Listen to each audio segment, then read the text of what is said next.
Hello बच्चों, विजय study point में आप लोग का स्वागत है। आज क्लास 8 सुगम गणित जो कि 20 साल से ये विश्वसनीय है, हर बच्चे के लिए उपयोगी बुक है। तो अगर आपके पास सुगम गणित किताब है, अगर आप 8 क्लास में पढ़ते हैं तो आपको पढ़ना बहुत ज़रूरी है। तो शुरू से लास्ट तक बने रहें। मैं आज ये क्वेश्चन को पूरा का सोल्व करूँगा ताकि आपको कोई कंफ्यूज ना हो। तो यहाँ पर क्वेश्चन प्रश्नमाला 2 के बी है। क्वेश्चन चालू करते हैं। रिक्त स्थानों को भरिए जिससे कि कथन सत्य है। इसमें सत्य को पहचानना है और ये बॉक्स दे रखा है और इस ऑप्शन में से हमें चुनकर इसमें भर देना है। फर्स्ट क्वेश्चन क्या कह रहा है कि प्रत्येक सम पूर्ण वर्ग संख्या का वर्गमूल एक ... संख्या होती है। ऑप्शन में दे रखा है सम होता है या विषम होता है।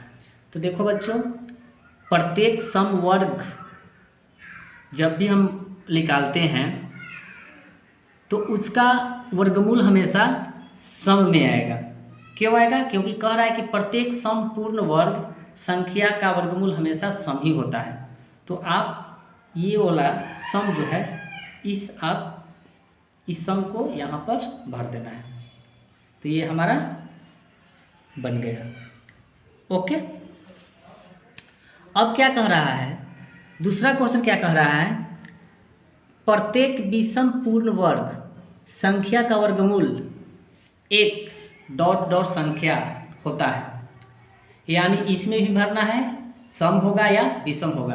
तो बच्चों ध्यान से क्वेश्चन को समझो क्योंकि बहुत ही मोस्ट इम्पोर्टेंट है। क्योंकि ये आपको 10th में जब जाइएगा तो आपके लिए ये बहुत ही पढ़ लीजिएगा तो आपके लिए आसान हो जाएगा।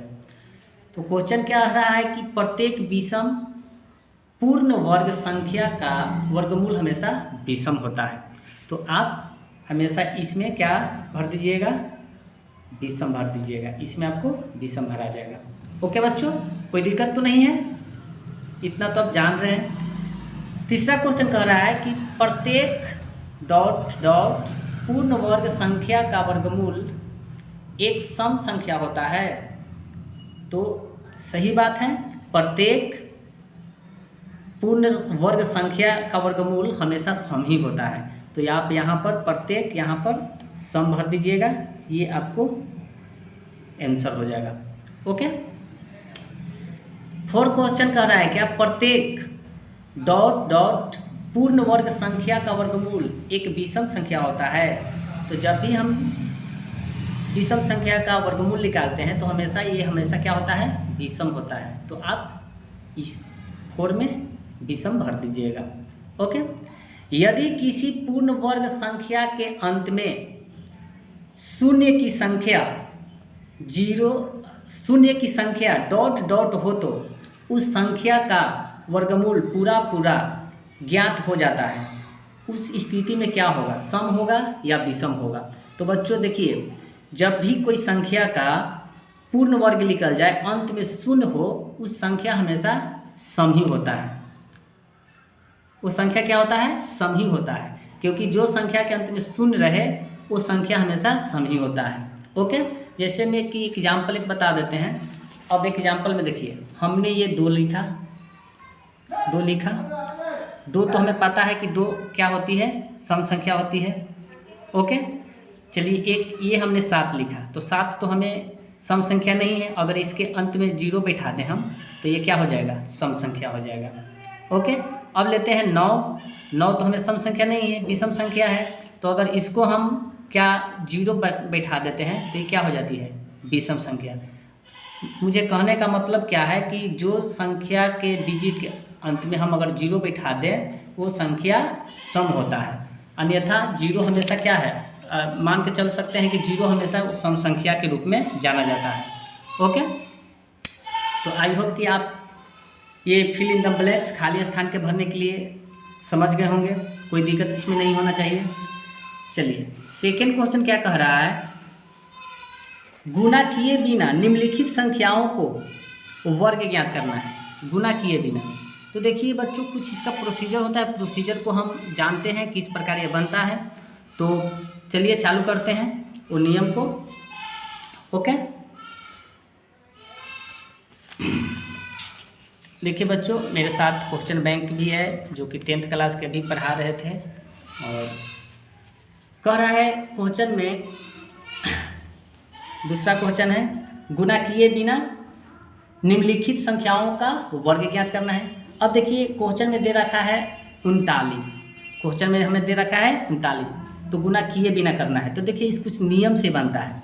अब देखिए ये 39 है, तो आपको यहाँ पर केयर करना है कि 39 जो है किसके बीच में आता है, 40 के बीच में आता है या 30 के बीच में आता है।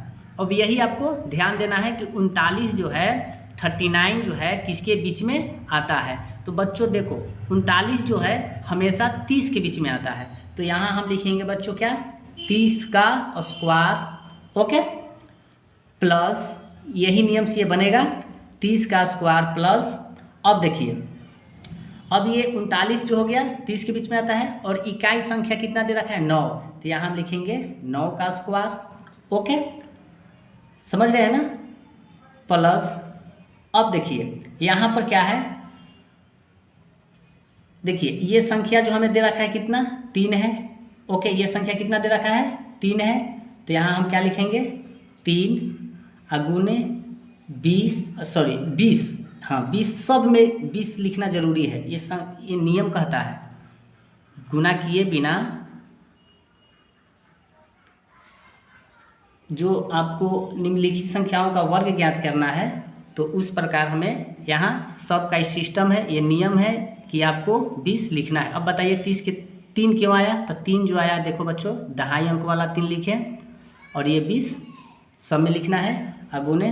अब देखिए ये कितना है 9 है, तो 9 लिख दिया, ओके। अब देखिए 30 का स्क्वायर, और स्क्वायर तो आप जानते हैं कि 30 का स्क्वायर कितना होता है 900 होता है, ओके, प्लस है प्लस 9 का स्क्वायर 81 हो जाएगा, अब प्लस 20 में 3 से करेंगे तो 60, और 60 में अगर 9 से करेंगे तो कितना होगा, 60 में 9 से करते हैं तो 0 एक कम 0, और 9 छक 54, 540, यहाँ पर हमें 540 आ गया। अब इस संख्या को हम जोड़ देते हैं, तो देखिए जोड़ते हैं संख्या के, तो 0 1 1 0, देखिए 0 1 0 तो होगा 1 होगा ना। अब देखिए 4 और 8 12, अब 12 में यहाँ 0 है, तब 8 4 12, तो यहाँ हम 12 की 2 लिखें, कैरी 1 बचा। अब देखते हैं ये 9 है, और ये हमारा कितना है 5, और ये 9 है, तो कितना होगा 8 और 5 14, और 14 कैरी बचा हुआ था 15, यानी यही हमारा आंसर आ गया 1521, ओके। ये गुना क्या कह रहा है क्वेश्चन में, गुना किए बिना निम्नलिखित संख्याओं को वर्ग ज्ञात करना था, ओके बच्चों, यही हमारा आंसर हो गया। अगर आप 39 का वर्ग करते हैं तो देखिए 39 का वर्ग करेंगे तो 39 गुने 39, तो 9 81 की 1, और 9 27, और 27 और 8 कितना होता है 35 होता है, ओके, और 9 27 की 7, और 3 3 9, 9 2 11।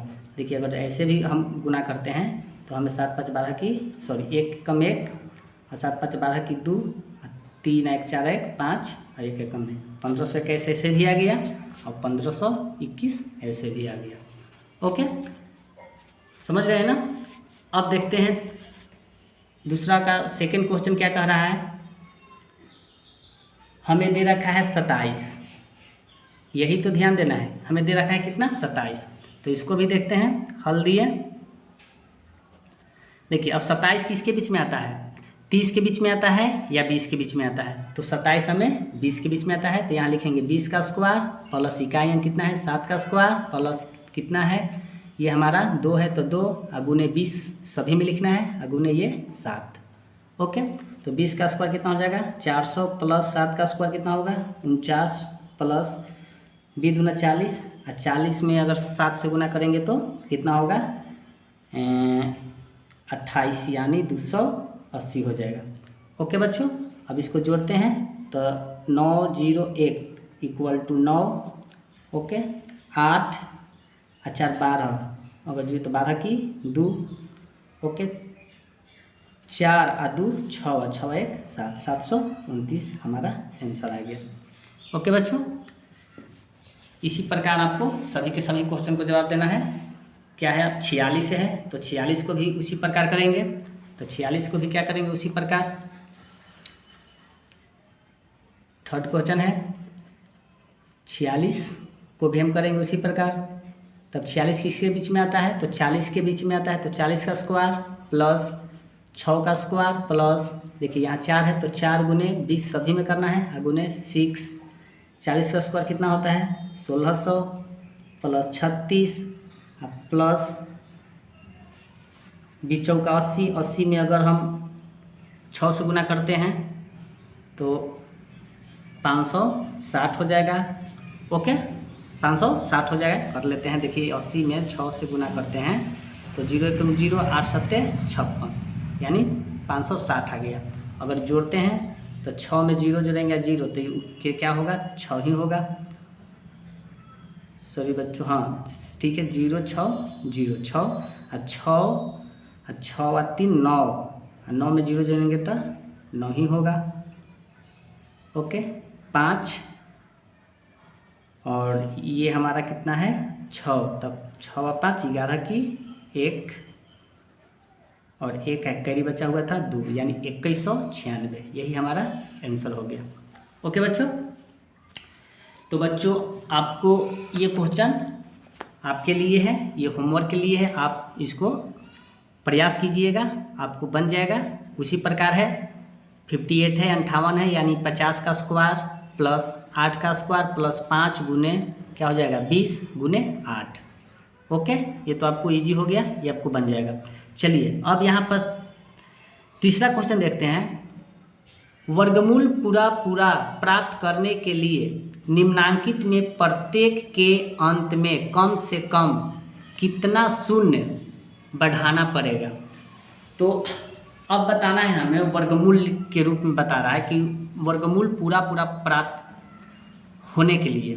तो देखो बच्चों, ये हमारा दे रखा है 10, तो 10 का वर्गमूल तो नहीं होगा, तो कम से कम कितना इस पे और 0 बैठाएंगे कि ये पूरा वर्गमूल निकल जाए। तो देखो बच्चों, ये हमारा तीसरा क्वेश्चन के दे रखा है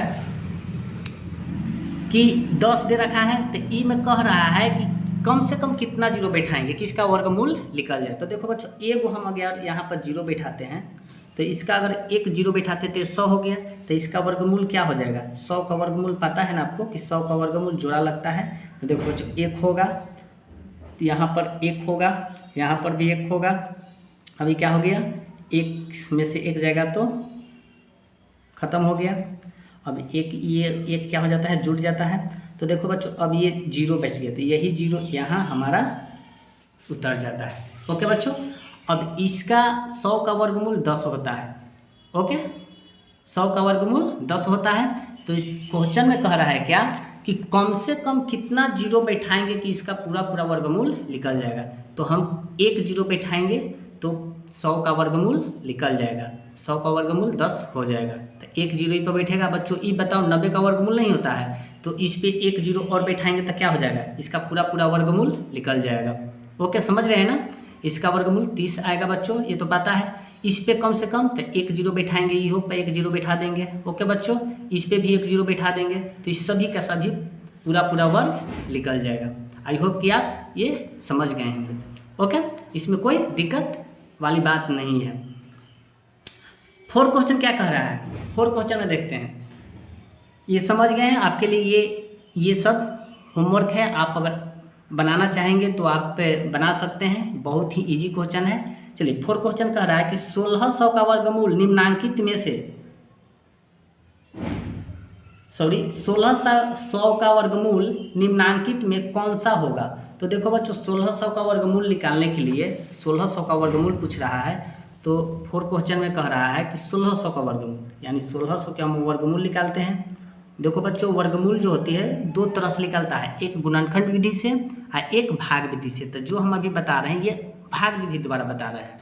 वर्गमूल ये भाग विधि द्वारा हम बता रहे हैं। तो देखिए बच्चों, वर्गमूल में पहली बार कि जोड़ा लगता है, जोड़ा लग गया। ओके बच्चों, तो जोड़ा लगा तो वर्गमूल का मतलब होता है कि जितना डिजिट यहाँ लिखेंगे उतना ही डिजिट यहाँ और उतना ही डिजिट नीचे लिखाता है। यानी एक डिजिट जहाँ लिख दिए तो वही डिजिट को 2 ठगा और लिखा जाता है। तो यहाँ अगर हम लिखते हैं 4 तो यहाँ भी क्या होगा 4, तो यहाँ भी क्या होगा 4 होगा। तो 4 चौका क्या हो जाएगा 16। ओके बच्चों, अब इसमें गुना किया तो 16 आया। अभी घट के कितना आया 0 आ गया। अब ई 0 आया तो यहाँ एक 0 बैठ जाता है और ई वाला संख्या जब लिखे हैं तो इस संख्या को जोड़ दिया जाता है। तो 1600 का वर्गमूल हमें कितना आया 40 आया। तो इसी ऑप्शन में से मारना है कि 1600 का वर्गमूल निम्नांकित में कौन सा होगा। तो 1600 का वर्गमूल निम्नांकित में ये क्वेश्चन हमारा सही हो जाएगा, 40 हमारा सही हो जाएगा। ओके बच्चों, कोई दिक्कत नहीं होना चाहिए। चलिए 5 क्वेश्चन क्या कह रहा है, तालिका देखकर वर्गमूल निकालिए। तालिका को देखकर वर्गमूल निकालिए। तो सिंपल बात है, 81 का वर्गमूल होता है 9। ओके, 13 का ही हो जाएगा। 81 का वर्गमूल क्या हो जाएगा 9 हो जाएगा। ये हमारा 13 का वर्गमूल हो जाएगा। 100 क्या है 69 जो है ये हमारा 13 हो जाएगा। ये 225 है। उसी प्रकार सभी के सभी वर्गमूल निकल जाएगा। चलिए बता देते हैं 5 क्वेश्चन के हैं।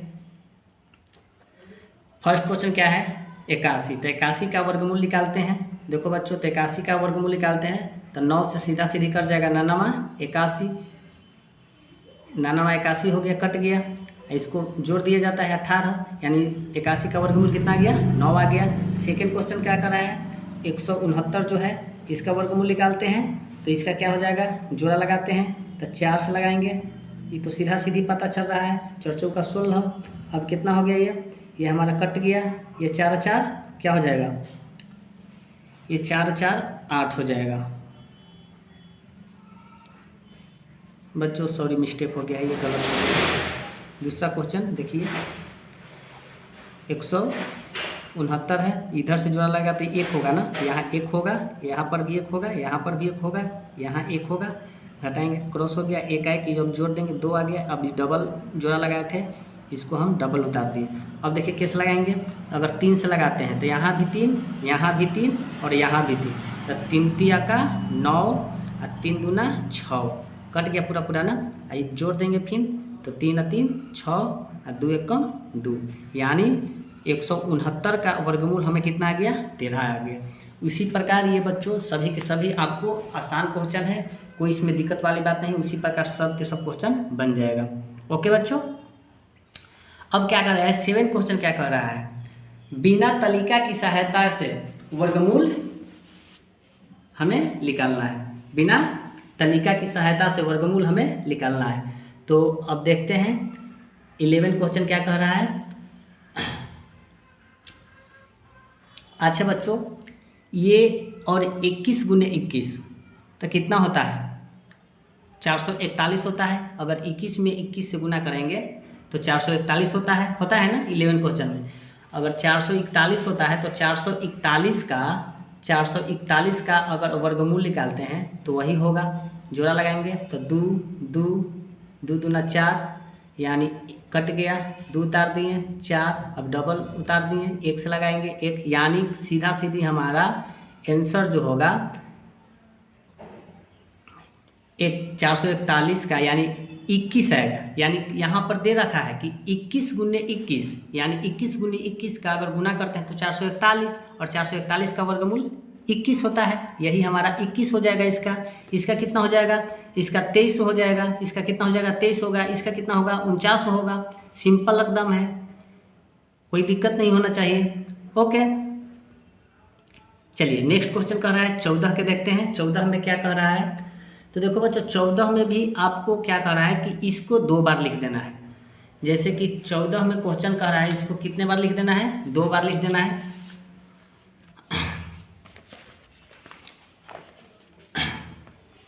मान ज्ञात करना है, दे रखा है हमें कितना 14 क्वेश्चन है, हमें दे रखा है √26 का स्क्वायर। तो 1 बाहर निकालेंगे तो इसका 26 आंसर आ जाएगा, यही आंसर आपको हो गया। अब दे रखा है कितना, दूसरा दे रखा 15 हमें दे रखा है √29 का स्क्वायर, अगर इसको एक 2 है तो इसमें 1 निकाल देंगे तो केवल यहाँ केवल 29 हो जाएगा। कोई दिक्कत नहीं होना चाहिए, एकदम बहुत ही आसान है, इसमें कोई दिक्कत वाली बात नहीं है बच्चों, बहुत ही आसान क्वेश्चन था। तो बच्चों हमें उम्मीद है कि आप लोग अच्छे ढंग से समझ गए होंगे। तो मैं आज प्रश्नमाला 2 के भी ऑल क्वेश्चन सोल्यूशन कर दिए हैं। अगर इतना पर भी कोई दिक्कत है तो कमेंट बॉक्स में आप बता सकते हैं कि हाँ सर दिक्कत है, तो मैं कोशिश करूँगा और परफेक्ट तरीक़ा से आपको समझाने के लिए। मगर आपको हमें विश्वास है कि आप पूरे अच्छे ढंग से समझ गए होंगे, इसमें कोई दिक्कत वाली बात नहीं है। तो बच्चों अगर वीडियो अच्छा लगा हो तो शेयर लाइक सब्सक्राइब ज़रूर करें, ताकि अपने दोस्तों के साथ शेयर ज़रूर करें, ताकि पढ़ने में अगर कमज़ोर हो तो यह वीडियो से उसको कुछ सीखने के लिए मिले। तो बच्चों जय हिंद, अपना ख्याल रखिएगा।